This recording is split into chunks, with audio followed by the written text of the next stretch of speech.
अखेर प्रतीक्षा संपली। आजपासून पीक विमा अग्रिम पडणार शेतकरी बांधवांच्या खात्यावर।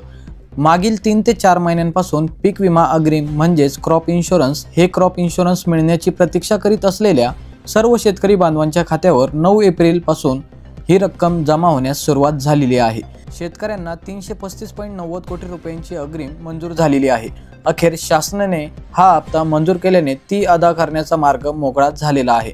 मित्रांनो, परभणी जिल्ह्यात 7,63,000 शेतकऱ्यांनी सोयाबीन, कापूस, तूर, मूग, उडीद, खरीप, ज्वारी, बाजरी आणि यांसारख्या इतर पिकांसाठी 5,24,267 हेक्टरचा विमा उतरवला होता।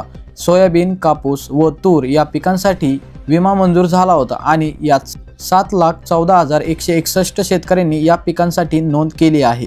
यामध्ये सोयाबीन 3,85,000 हेक्टर, कापूस 89,000 हेक्टर तर तूर 35,547 हेक्टर असा पीक विमा भरलेले क्षेत्र आहे। परभणी जिल्ह्यात अतिवृष्टीने नुकसान झाल्यानंतर अग्रिम जाहीर करण्यासाठी रेटा लावण्यात आला होता। यामुळे तो मंजूरही झाला। मात्र मागील 3 ते 4 महिन्यांपासून तो मिळत नसल्याने शेतकरी बांधव हैराण झाले होते। तसेच अनेक पक्ष संघटनांनी यासाठी निवेदनही दिले होते आणि यासाठी आंदोलनही करण्यात आली होती। त्यामुळे आता जिल्ह्यामधील शेतकऱ्यांना पीक विमा मिळण्याचा मार्ग मोकळा झालेला आहे। प्रशासनाकडून हे पैसे जमा होण्याची प्रतीक्षा संपलेली आहे। शेतकऱ्यांच्या बँक खात्यामध्ये या विम्याची रक्कम 9 एप्रिल पासून जमा होण्यास सुरुवात झालेली आहे। पीक विमा मिळत नसल्याने आमदार राजेश विटेकर आणि आमदार राहुल पाटील यांनी विधिमंडळात आवाज उठविला होता। त्यानंतर कृषी मंत्र्यांनी 31 मार्च पूर्वी पीक विमा कंपनीच्या खात्यात प्रीमियम रक्कम जमा करण्याचे आश्वासन दिले होते। हे प्रीमियम जमा होत नसल्याने शेतकऱ्यांना विमा दिला जात नव्हता आणि तो अदा करण्याचा आदेश मिळाला तर कंपनीच्या खात्यात हवी ती रक्कम येत नव्हती। परंतु आता ती रक्कम आलेली आहे। त्यानंतर कंपनीने लगेच ती शेतकऱ्यांच्या खात्यावर वर्ग करण्याची प्रक्रिया सुरू केल्याचे सांगण्यात येत आहे। शेतकरी बांधवांनो, पीक विम्याबाबत कायम औदासीन्य बाळगणाऱ्या कृषी विभागाला अजूनही याबाबत काहीच माहिती नसल्याचे दिसते। प्रभारी कृषी अधीक्षक अधिकारी दौलत चव्हाण यांनी यावर बोलण्यास नकार दिला। मात्र विमा कंपनीच्या जिल्हा समन्वयकांनी कंपनीचे प्रीमियम मिळाल्याने आजपासून शेतकऱ्यांच्या बँकेत पैसे वितरित होणार आहे असे सांगण्यात आलेले आहे। तर शेतकरी बांधवांनो, ज्या शेतकऱ्यांना अग्रिम मंजूर झाली आहे अशा सर्व शेतकरी बांधवांच्या खात्यावर 9 एप्रिल पासून रक्कम जमा होण्यास सुरुवात झालेली आहे।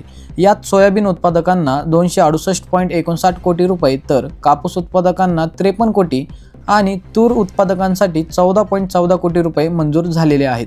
तर शेतकरी बांधवांनो, अतिशय महत्त्वपूर्ण हा व्हिडिओ आहे। त्यामुळे या व्हिडिओला आपल्या संपर्कातील इतर शेतकरी बांधवांपर्यंत जास्तीत जास्त शेअर करा, जेणेकरून त्यांना सुद्धा या महत्त्वाच्या माहितीचा फायदा होईल। तसेच मित्रांनो, जर चॅनलवर तुम्ही नवीन आला असाल तर आत्ताच या चॅनलला सबस्क्राईब करून घ्या। तसेच शेजारील बेल आयकॉन नक्की प्रेस करा, जेणेकरून तुम्हाला आमच्या चॅनलवरील सर्व व्हिडिओ नोटिफिकेशनद्वारे सर्वात आधी पाहायला मिळतील। त्यामुळे शेतकरी बांधवांनो, खाली दिलेल्या सबस्क्राईब बटनवरती क्लिक करून शेजारील बेल आयकॉन नक्की प्रेस करा। तर चला शेतकरी बांधवांनो, पुन्हा भेटू अशाच नवीन आणि महत्त्वपूर्ण माहितीसोबत। तोपर्यंत जय हिंद, जय महाराष्ट्र।